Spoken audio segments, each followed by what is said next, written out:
Hello friend, आप देख रहे हो हमारा चैनल गुरु बुक्स। तो आज हम फिर से आपके लिए नई बुक लाए हैं जिस बुक का नाम है आन ऑडियंस ऑफ वन। इनका मतलब अपने लिए अपनी क्रिएटिविटी को दोबारा पाए। इनका लेखक का नाम है रॉबिन डेलाबफ एंड श्रीनिवास राव। तो चलिए बुक को आपको दो लफ्ज़ों में बताते हैं। एन ऑडियंस ऑफ वन 2018 में आई इस किताब के जरिए लेखक श्रीनिवास राव ने रीडर्स को क्रिएटिव लोगों के माइंड और उनके रोज़मर्रा की ज़िंदगी में झांकने का मौका दिया है। अपनी और कई जाने माने क्रिएटिव लोगों की लाइफ से इंस्पिरेशन लेकर लेखक ने यह समझाने की कोशिश की है कि क्यों दूसरों के एप्रिसिएशन और वैलिडेशन के लिए काम करने में सेटिस्फैक्शन नहीं मिलता। लेखक ने साइंटिफिक और प्रैक्टिकल एविडेंस देते हुए बताया है कि एक फुलफिलिंग क्रिएटिव एक्सपीरियंस के लिए प्रोसेस को एंजॉय करना और अपने विजन पर भरोसा रखना ज़रूरी है, ना कि दूसरे की तारीफ़ों का इंतज़ार करना। यह किताब किसके लिए है? आर्टिस्ट और राइटर जो अपनी प्रोडक्टिविटी को बढ़ाना चाहते हैं, एंटरप्रेन्योर जो अपने बिजनेस को क्रिएटिव टच देना चाहते हैं, हर वो व्यक्ति जो क्रिएटिव ब्लॉक से गुजर रहा है। अध्याय नंबर 1।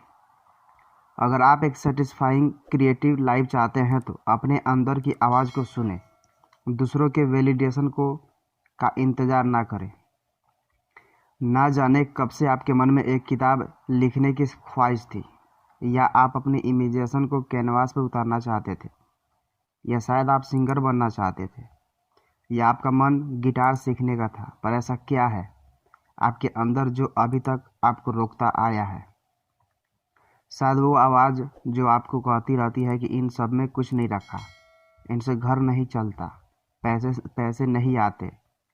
हो सकता है आपके दोस्त भी आपका मजाक उड़ाकर आपके क्रिएटिव इमेजिनेशन को वेस्ट ऑफ टाइम कहते हो, और कहे भी क्यों ना, आखिरकार इसे करियर जो नहीं बनाया जा सकता। लेकिन बेस्ट सेलर लेखक और पॉडकास्ट गुरु श्रीनिवास राव का कहना है कि आपका दोस्त या कोई और क्या कहता है, आपको उसकी परवाह करने की ज़रूरत नहीं है। अगर आप क्रिएटिव हैं तो वो अपने आप में एक रिवार्ड है, और किसी और रिवार्ड की चाह रखकर काम ना करें।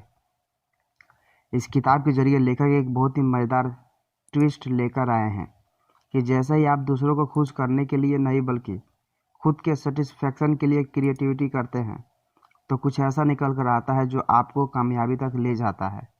यानी जब आप खुद अपने ऑडियंस बनेंगे, यानी ऑडियंस ऑफ वन पर फोकस करेंगे, तो आपको ऑडियंस ऑफ मैनी खुद ब खुद मिल जाएगी। क्या जब भी आप कुछ क्रिएटिव बनना चाहते हैं तो आप डबल माइंडेड हो जाते हैं?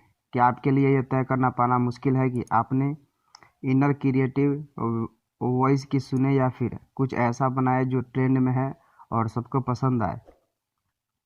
जैसे ही आप अपने आने वाले प्रोजेक्ट, जैसे अपनी नई किताब या पेंटिंग के बारे में किसी से बात करते हैं, तो वो आपको अपने क्रिएशन को ऑडियंस फ्रेंडली बनाने की सलाह देने लगता है। इस बात पर लेखक का कहना है कि अगर आप दूसरों को खुश करने के हिसाब से कुछ क्रिएट करेंगे, तो इस बात के पूरे चांसेस है कि आपके हाथ दुख और निराश लगेंगे।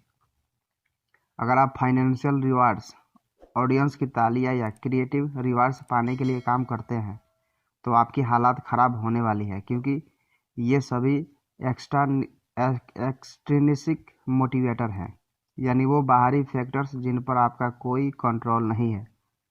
अगर आपके काम का रिजल्ट आपके ऊपर डिपेंड ना करके इस बात पर डिपेंड करता है कि कितने लोग इसे मास्टरपीस समझते हैं और कितने नहीं, तो आप खुद को एक मुसीबत में डाल रहे हैं जहां आपको केवल डिसअपॉइंटमेंट ही हाथ लगेगी। अगर आप अपने टू विजन से कंप्रोमाइज़ करके दूसरे की एडवाइस पर अपने काम को ऑडियंस अपीलिंग बनाने की कोशिश करेंगे, तो आपको पछतावा हो सकता है कि खासतौर पर जब उसका रिजल्ट वैसा ना मिले जैसे आपने एक्सपेक्ट किया था। एक विजन रखना और उसे रियलिटी में बदलने की कोशिश करना ही आप में क्रिएटिविटी का सबसे बड़ा रिवार्ड है। अगर आप अपने विजन को हकीकत का रूप देने में कामयाब हो गए, तो ये पूरी प्रोसेस ही आपको काफ़ी सेटिस्फेक्शन और खुशी देगी। और इसकी सबसे अच्छी बात यह है कि ये प्रोसेस पूरी तरह केवल आपके कंट्रोल में है। डेविड बॉवी हमेशा से कहते आए हैं कि कभी भी दूसरों को ध्यान में रखकर काम नहीं करना चाहिए, बल्कि ये सोच कर करना चाहिए कि हम क्यों कुछ क्रिएट करना चाहते हैं और हमारा विज़न क्या है। उन्होंने कभी भी फेमस होने के लिए काम नहीं किया, बल्कि इसलिए किया ताकि वो खुद को बेहतर ढंग से समझ सके और कुछ ऐसा कर सके जो क्रिएटिविटी को बनाए रखने के लिए ज़रूरी है। आप ज़रा डॉफ्ट पंक के बारे में सोचिए। इस डांसिंग जोड़ी को फेमस होने में बिल्कुल इंटरेस्ट नहीं था, इसलिए वो अक्सर अपनी पहचान कॉस्ट्यूम के पीछे छुपा लिया करते थे। उनके लिए पैसा भी कुछ खास मायने नहीं रखता था। शायद इसलिए दोनों ने 2006 में मिले अपने चेक को शो के लिए ही खर्च कर दिया, ताकि वो अब तक का सबसे अच्छा शो बन सके। असल में एक रियल अवार्ड यही है कि आप कुछ ऐसा क्रिएट करें जो आपको भी क्रिएट करने के लिए मोटिवेट करता रहे। अध्याय नंबर 2, इस गलतफहमी को मिटा दें कि आपको किसी को कुछ करके दिखाना है। जो क्रिएट करे वो अपने लिए करे। अगर आप कुछ क्रिएट करना चाहते हैं तो आपको अपनी क्रिएटिविटी को पैसे में बदलने का प्रेशर भी झेलना पड़ेगा। सच तो यह है कि अगर आप पैसों को ध्यान में रखकर कुछ बनाते हैं तो न केवल आपको डिससेटिस्फैक्शन मिलती है, बल्कि आपके फेलियर के चांसेस भी बढ़ जाते हैं, क्योंकि आपको अपना पर्सनल विजन दिखना बंद हो जाता है, जो कि आपकी क्रिएटिविटी के लिए बिल्कुल भी अच्छा नहीं है। वहीं दूसरी ओर अगर आप ऑडियंस ऑफ वन यानी अपने आप को ध्यान में रखकर कुछ बनाएंगे तो न केवल आप सेटिस्फाइड महसूस करेंगे, बल्कि धीरे धीरे आपसे काफ़ी सारे लोग जुड़ते जाएंगे। अगर आप सोच रहे होंगे कि ये दोनों बातें तो एक दूसरे से बिल्कुल अलग है, हाँ हाँ हाँ, लेकिन ये बात जितनी पैराडॉक्स है उतना ही सच भी है। सबसे पहले आपको ये समझना बहुत ज़रूरी है कि आपने कर दिखाया ये एक मिथ है। अगर आप ये सोच रहे हैं कि एक बार कामयाबी पाकर आप आराम कर सकते हैं तो ये आपकी गलतफहमी है। आजकल नेम और फेम बस कुछ ही दिनों का होता है। आज कुछ ट्रेंड कर रहा है तो कल कुछ और करेगा, इसलिए आपने कर दिखाया ये ज़रूरी नहीं। आप कुछ ना कुछ करते रहें, ये ज़रूरी है। याद रखिए कि असली रिवार्ड प्रोसेस में ही छुपा है और केवल एक ही ऑडियंस है जिसके बारे में आपको सोचना है, वो खुद आप हैं। जब आप ऑडियंस ऑफ वन के लिए काम करते हैं तो उसको आपको उसके कई फ़ायदे मिल सकते हैं। सबसे पहला कि आप अपने अंदर के क्रिएटिव वॉइस को सुन सकते हैं और ज़्यादा से ज़्यादा पावरफुल बना सकते हैं, और ऐसा करने से खुद ब खुद आपके काम को पसंद करने वाले का नंबर बढ़ता चला जाएगा। अपने अंदर की आवाज़ को सुनकर समझकर उसे रियलिटी में बदलने में थोड़ा टाइम तो लगता है। इसके लिए आपको काफ़ी एक्सपेरिमेंटेशन भी करना पड़ता है, कुछ ट्रायल एंड एरर प्रोसेस से भी गुजरना पड़ता है। आपको सीखना और बढ़ना है। इस सफ़र में आपको ये भी देखते हुए चलना है कि कहाँ कहाँ कमी रह गई है, जहाँ इम्प्रूवमेंट की गुंजाइश है। हो सकता है आज आप उतनी अच्छी पेंटिंग नहीं बना पाते हैं, लेकिन आपके अंदर पेंटिंग करने की चाह है। ऐसे में अगर आप चाहेंगे तो आपके पहले ही पेंटिंग बड़ी ऑडियंस के सामने आ जाए तो आपको भारी क्रिटिसिज्म झेलना पड़ सकता है। ऐसा ना हो कि इस क्रिटिसिज्म से निराश होकर आप अपने ब्रशों को रंगों को ही फेंक दें। इसलिए धीरे धीरे कोशिश करते रहें। अगर अपने अंदर की आवाज़ को सुनते रहेंगे तो वक्त के साथ आप एक बेहतरीन पेंटर जरूर बनाएंगे।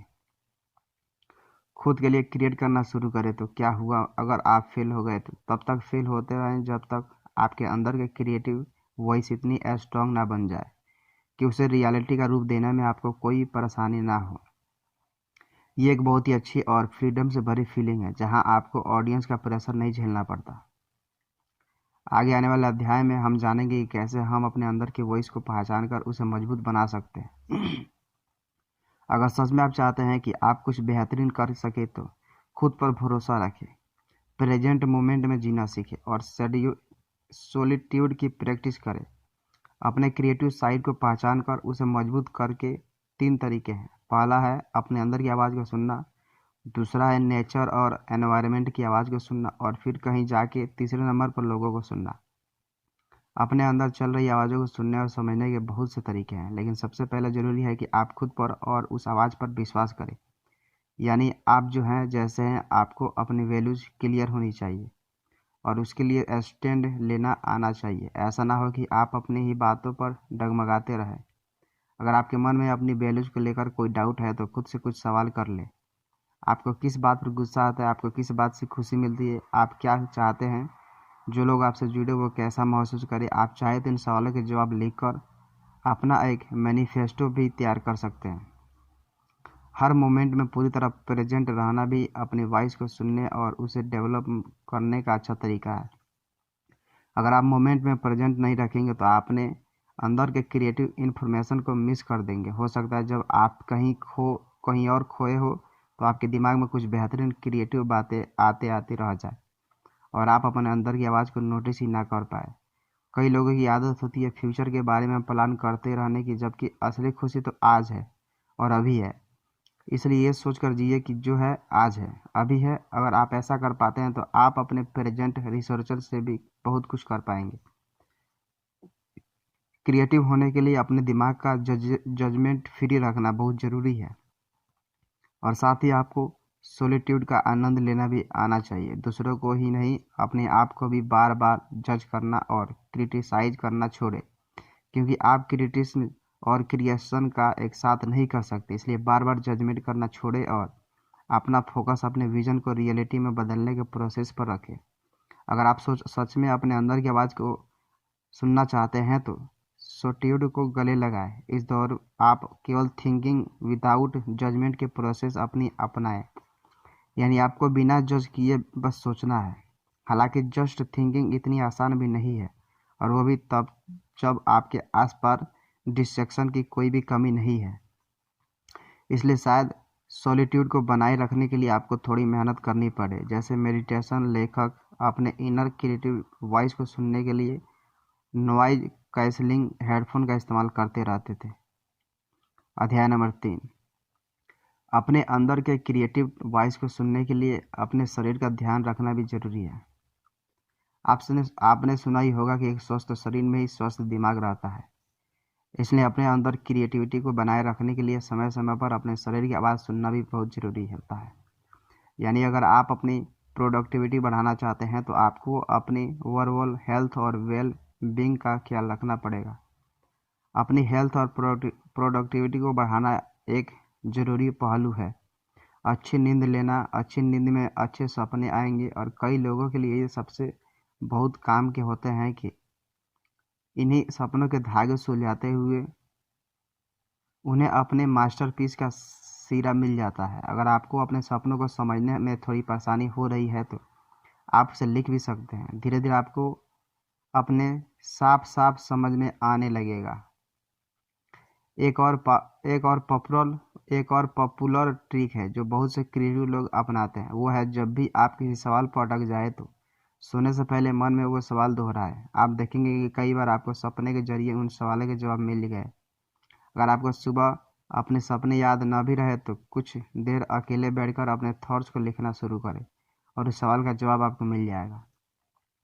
क्रिएटिव होने के लिए आपको माइंड में कोग्निटिव पावर का होना जरूरी है, और यह साइंटिफिकली साबित हो चुका है कि फास्ट फूड और ट्रांसफर से भी भरी चीज़ों को खाने से कोग्निटिव पावर कम होती है, जबकि हेल्थी फूड्स खासकर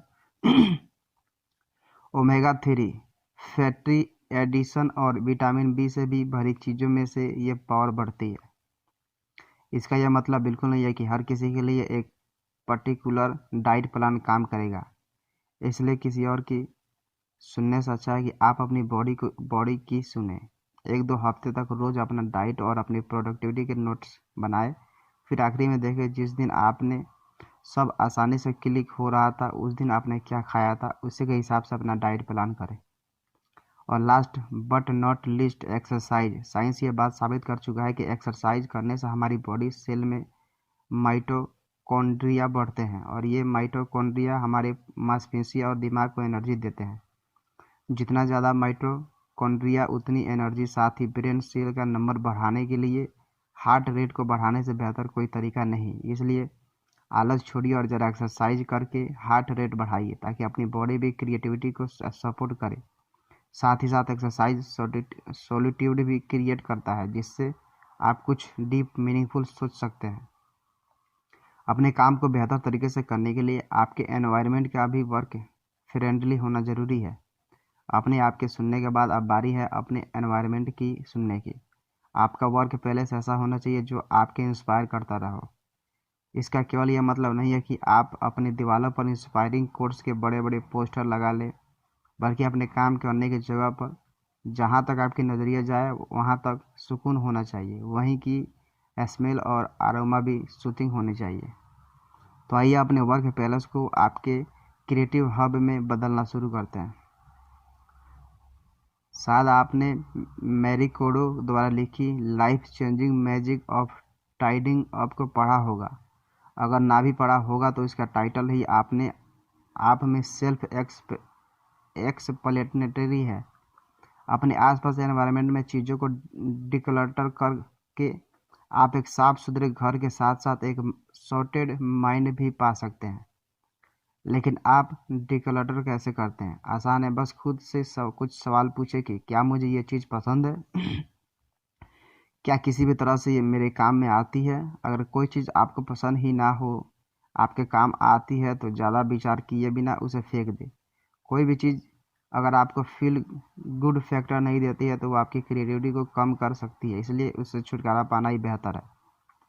एक कलाकार के लिए नेचुरल स्पेस से बेहतर कुछ नहीं है।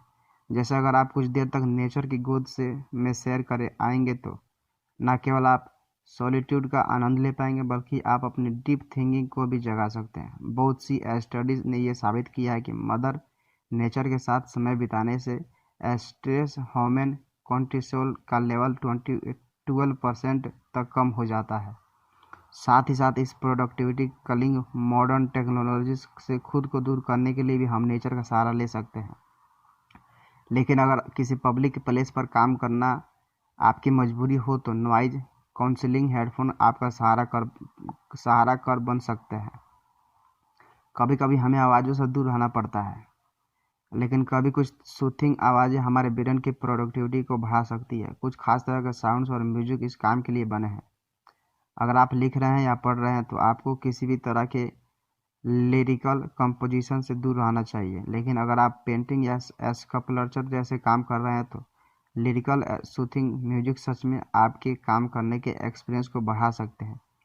जैसे लेखक की एक सिरेमिक पॉटरी एक्सपर्ट फ्रेंड जब भी अपना काम करती थी वो फिलिप ग्लास की वही सेम कंपोजिशन सुना करती थी। माइंड टेक्नोलॉजी के इस युग में इतनी सोशल मीडिया साइट्स हैं, फेसबुक से लेकर इंस्टाग्राम, यूट्यूब, सब हमारा ध्यान अपनी ओर खींचती है और हमारी प्रोडक्टिविटी को काफ़ी हद तक नुकसान पहुंचाती है। यानी यही नहीं, बार बार ईमेल चेक करना भी अपने आप में एक डिस्ट्रैक्शन है। अगर आपका फ़ोन आपके साथ होता है तो आपका हाथ खुद ब खुद हर 5 मिनट में ईमेल चेक करने के लिए फ़ोन पर जाता है और आप फॉलो के स्टेज में नहीं पहुंच पाते। तो वो स्टेज जहां से काम करना अपने आप में एन्जॉयमेंट को सुकून से भरा लगने लगता है। आप इतनी गहरे डूब जाते हैं कि आप अपना मास्टरपीस तैयार कर लिया, आपको एहसास भी नहीं होता। इसलिए किसी भी टाइप के डिस्ट्रैक्शन से खुद को दूर रखना बहुत ज़रूरी है। आइए अगले अध्याय में देखते हैं कि आप इन डिस्ट्रैक्शंस को कैसे एलिमिनेट कर सकते हैं। अध्याय नंबर 4, डिस्ट्रैक्शन और टॉक्सिक एलिमेंट्स को अपनी डेली लाइफ से दूर रखने के लिए एक्शन लेना बहुत ज़रूरी है। हम सब अक्सर पढ़ते रहते हैं कि मॉडर्न टेक्नोलॉजी ने लाइफ में कितने डिस्ट्रैक्शन क्रिएट किए हैं, लेकिन हम में से कितने ही लोग जो असल में अपने फ़ोन को फेंकने वाले हैं। आज के ज़माने में फ़ोन को बिल्कुल छोड़ देना प्रैक्टिकली पॉसिबल नहीं है। अब ऐसे में हम क्या कर सकते हैं? याद रखिए कि आप अपने डिवाइस को कंट्रोल करते हैं ना। आपका डिवाइस आपके लिए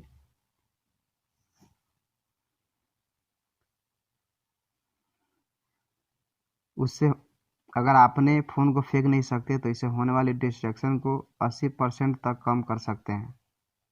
सेटिंग में जाए और गैर जरूरी ऐप्स के नोटिफिकेशन को बंद कर दे जो बार बार पॉप होकर आपको फॉलो बिगाड़ते हैं।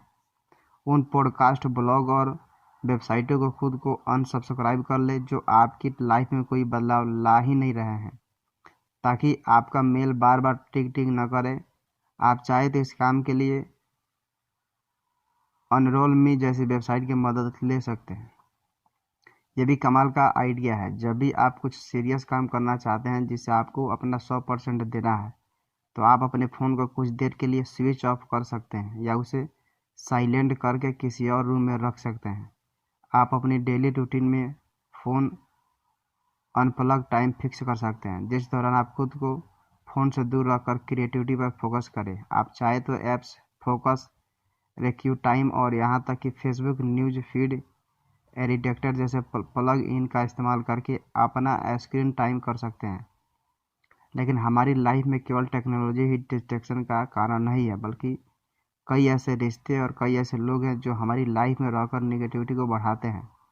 उनसे पीछा छुड़ाना या उनसे दूर जाना इतना आसान तो नहीं, पर जहाँ तक हो सकता है हम उन लोगों से दूर ही रहना चाहिए जो हमारी लाइफ की पॉजिटिविटी को कम करते हैं। अपने आसपास के लोगों को, उनकी बातों को, इवेंट्स को ऐसे ट्रीट करें जैसे आप बॉडी के लिए खाने को ट्रीट करते हैं। बेकार के जंग को खुद से दूर ही रखें, क्योंकि यह आपकी नेगेटिव इनसिक्योर महसूस करवाते हैं।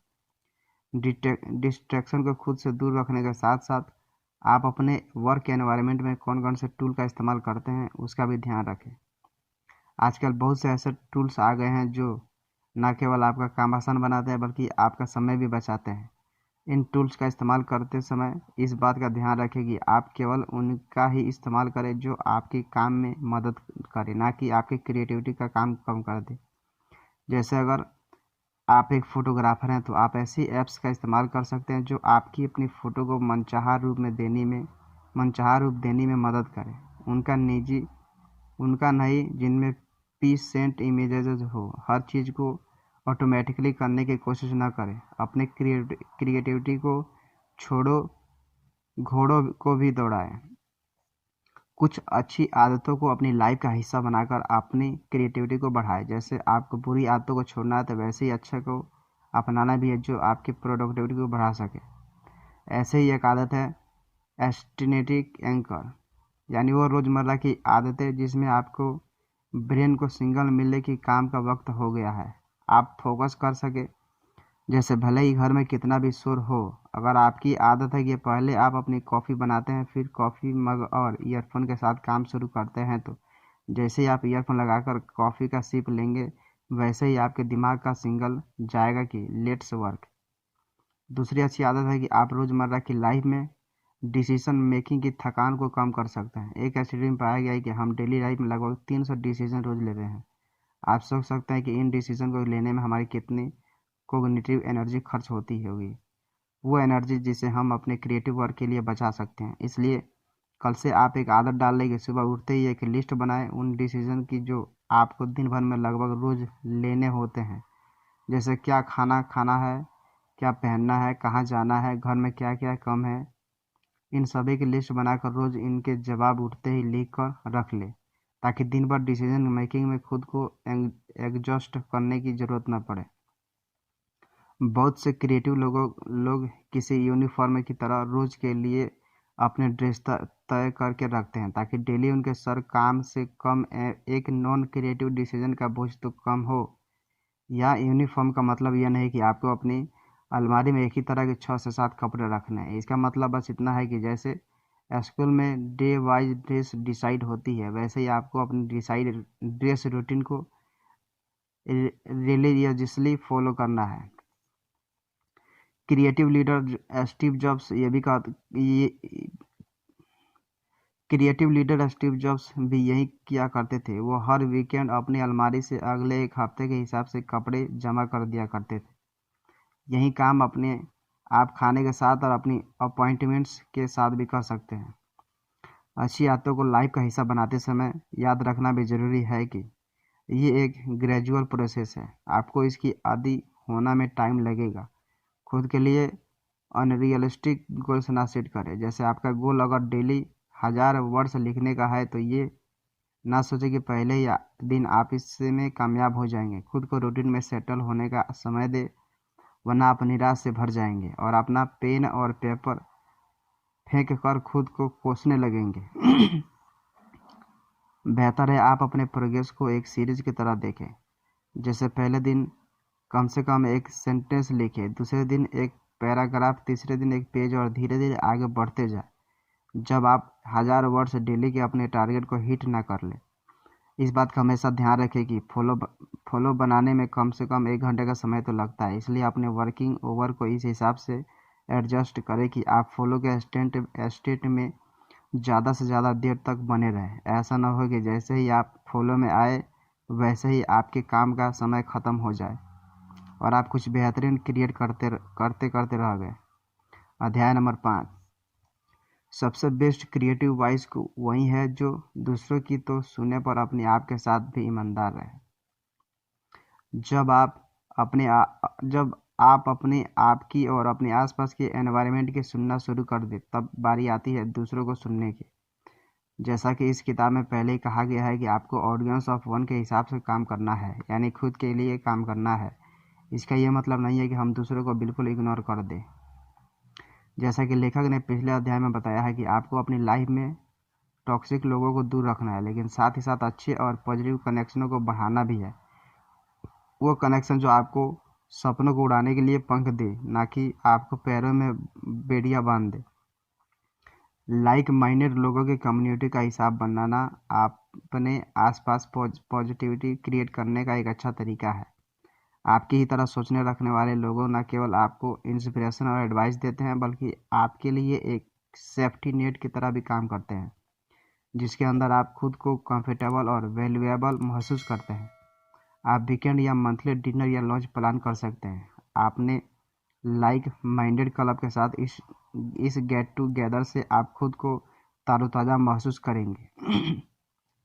इसके अलावा अगर आपके दिमाग में कोई बहुत बड़ा प्लान चल रहा है तो आपको किसी अपने जैसे को अपने साथ जरूर ले लेना चाहिए। कोई भी बड़ा क्रिएट काम हो उसमें किसी अकेले की एफर्ट नहीं होती, वहाँ एक पूरी टीम की काम करती है, चाहे फिर वह फिल्म के पीछे का कास्ट एंड क्रू हो या फिर सक्सेसफुल नोवेल के पीछे एक राइटर और एडिटर। लोन क्रिएटर केवल एक मिथ है और आइडिया किसी का एक हो सकता है, लेकिन उसे रियलिटी में बदलने के लिए टीम एफर्ट की ज़रूरत पड़ती है। इसलिए लोन क्रिएटर बनने के चक्कर में खुद को अकेला ना कर ले। अपनी एक टीम बनाए, लेकिन टीम बनाते समय इस बात का ध्यान रखें कि उसमें केवल पॉजिटिव और इंस्पिरेशनल लोगों को जगह दें। इसके साथ साथ आपको इस बात का भी ध्यान रखने की ज़रूरत है कि आप यहाँ वहाँ से क्या इन्फॉर्मेशन अपने दिमाग में भरते हैं। जैसे अगर आप एक ऑस्कर विनिंग फिल्म बनाना चाहते हैं या बेस्ट सेलिंग किताब लिखना चाहते हैं, तो उसके पहले यूट्यूब पर फालतू का कंटेंट देखकर टाइम वेस्ट करने के बजाय कुछ ऐसा करें, ऐसा देखें जो आपके स्किल में कुछ ऐड करे। याद रखिए, आपका दिमाग एक डब्बे की तरह है, उसमें कचरा भरना है या मोती ये आपके ऊपर है।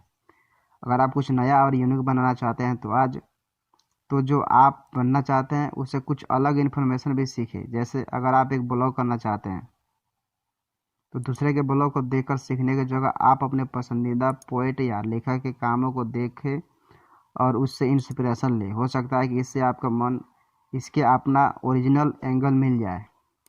संभावनाएं तो बहुत है, अब ये आपके ऊपर है कि आप क्या चुनते हैं। जो भी चुने खुद के प्रति ईमानदारी बरते।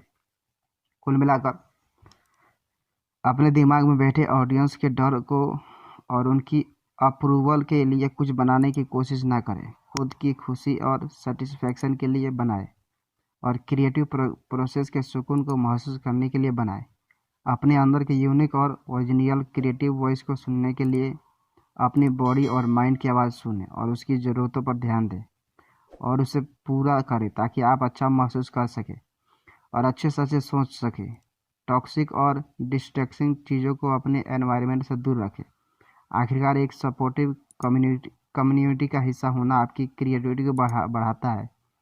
साथ इस बात का भी ध्यान रखें कि आप अपने दिमाग में किस प्रकार की चीज़ें भर रहे हैं। क्या करें? पेपर और पेन का इस्तेमाल करना शुरू करें। अपने आप को सभी डिस्ट्रैक्शन से दूर रखने के लिए अपने थॉट्स और आइडियाज़ को किसी डिजिटल स्पेस में लिखने के बजाय पेपर और पेन की मदद लें। यह डिजिटल डिस्ट्रैक्शन से दूर रहकर कुछ मीनिंगफुल तलाश करने का अच्छा तरीका है। शायद इसलिए एप्पल के क्रिएटिव डायरेक्टर कभी कभी पूरा हफ्ता अपना मैकबुक नहीं खोलते, क्योंकि अपने सही पोटेंशियल को एक्सप्लोर करने के लिए पेपर और पेन से बेहतर टूल कोई नहीं है।